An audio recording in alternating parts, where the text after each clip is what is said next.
বন্ধুরা আজকে আমি বাড়িতে বানাবো কচু গাছের ডাঁটা, তারপরে চিংড়ি মাছ, নারকেল দিয়ে একটা ফাটাফাটি স্বাদের রেসিপি।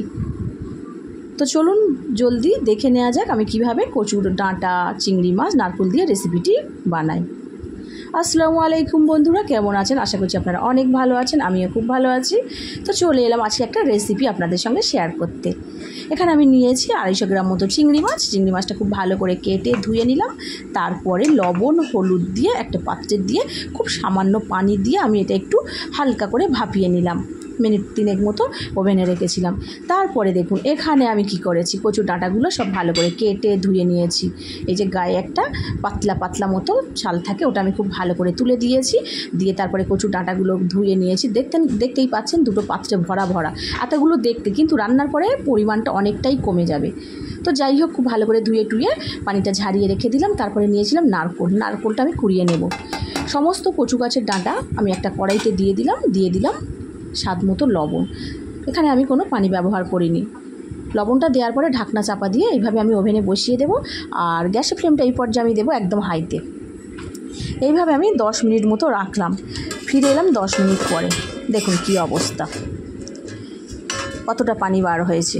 পানি দিলে তো আর দেখতেই হতো না, গ্যাস টোটাল শেষ হয়ে যেত শুধু এটা পানি শুকাতে। তো যাই হোক, পানিটা এতটা বার হয়েছে। এই পর্যায়ে আমি এখানে দেব হলুদ গুঁড়ো। কিছুটা হলুদ গুঁড়ো দিয়ে খুব ভালো করে নাড়াচাড়া করে নেব। হলুদটা দেওয়ার পরে গ্যাসেতে আমি ওভেনে 3 মিনিট মতো ফুটিয়ে নেব। এটা নিয়ে আমি এটা নামিয়ে নেব একটা পাত্রে, পানিটা ঝারিয়ে নামিয়ে নেব।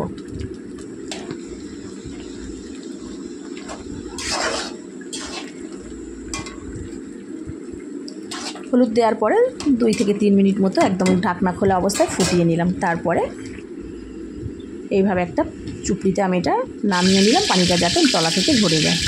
এবার রান্না করার জন্য একটা কড়াই ওভেনে বসিয়ে দিলাম।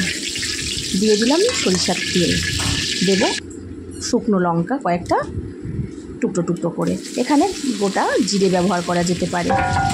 আমি আজকে গোটা জিরেটা দিলাম না, আমি বেটে দিয়েছি। তো যাই হোক, তেলটা গরম করে শুকনো লঙ্কা ফোড়ন করে এখানে দিয়ে দেবো ভাপিয়ে রাখা চিংড়ি মাছগুলো। চিংড়ি মাছটা দিয়ে মিনিট 3 মতো এইভাবে আমি একটু ভাজা করে নেব। তারপরে আমি একটা মিক্সচার ব্লেন্ডারে আমি দিয়েছিলাম পেঁয়াজ, জিরে, রসুন আর গোলমরিচ একসঙ্গে ওটা আমি পেস্ট করে নিয়েছি। নিয়ে ওটাও মশলার তেলের মধ্যে দিয়ে দিলাম। তারপরে দেব লঙ্কা গুঁড়ো, হলুদ গুঁড়ো দিয়ে খুব ভালো করে আমি মশলাটা কষিয়ে নেব। মশলাটা কষানোর সময় আমি গ্যাসের ফ্লেমটা মিডিয়াম রেখেছিলাম, যাতে তলা থেকে মশলাটা পুড়ে না যায় বন্ধুরা, সেদিকে ওতে একটু খেয়াল রাখতে হবে। আর এখানে খুব সামান্য আমি লবণ ব্যবহার করেছি। যেহেতু লবণ বেশি করে দিয়ে কচু ডাঁটাটাও সেদ্ধ করা আছে, ওই জন্য এখানে খুব বেশি লবণ দেওয়ার প্রয়োজন নেই। মশলা কষানোর সময় খুব সামান্য লবণ দিয়ে মশলাটা কষিয়ে নিয়েছি। তো মশলাটা যখন কষানোর পরে এইভাবে তেল ছাড়বে উপর থেকে, তখন এখানে আমি দিয়ে দিলাম পোড়ানো নারকেলটা দিয়ে আবারও খুব ভালো করে আমি কষিয়ে নেব। যখন এরকম শুকনো ভাব এসে যাবে, একটু তেল ভাব এসে যাবে, তখন এখানে আমি দিয়ে দেব কচু ডাঁটা, যেটা আমি আগে থেকে সেদ্ধ করে পানিটা ঝারিয়ে রেখেছিলাম একটা পাত্রে। এটা এখানে আমি অ্যাড করে দিলাম। এইবার আমি গ্যাসের ফ্লেমটা একদম হাইতে দেব। দিয়ে খুব ভালো করে এটা সমস্ত উপকরণের সঙ্গে কচু ডাঁটাটা ভাজতে থাকবো। এইভাবে অনবরত নাড়তে হবে, তা না হলে তলা থেকে বসে যাবে, যেহেতু নারকেল দেওয়া আছে। যতক্ষণ না এটা শুকনো ভাব আসছে ততক্ষণ এইভাবে নাড়তে থাকবো গ্যাসের ফ্লেমটা হাইতে দিয়ে। এখানে আমি 2 চামচ মতো চিনি ব্যবহার করেছি।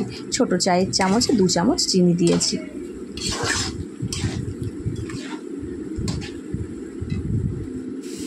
তো দেখুন বন্ধুরা, নাড়াচাড়া করতে করতে এক পর্যায়ে একদম শুকনো ভাব হয়ে গিয়েছে, তেল ভাব এসে গিয়েছে।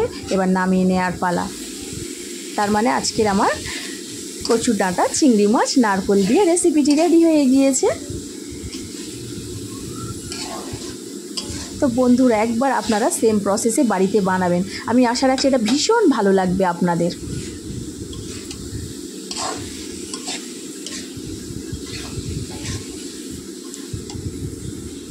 দেখুন একদম তেলে ভাব এসে গিয়েছে, আমি নামিয়ে নিলাম। এটা গরম ভাতের সঙ্গে পরিবেশন করবে। এটা খেতে কিন্তু দারুণ হয়েছিল বন্ধুরা। আমি পরিবেশন করার জন্য একটা পাত্রে নিয়ে নিচ্ছি।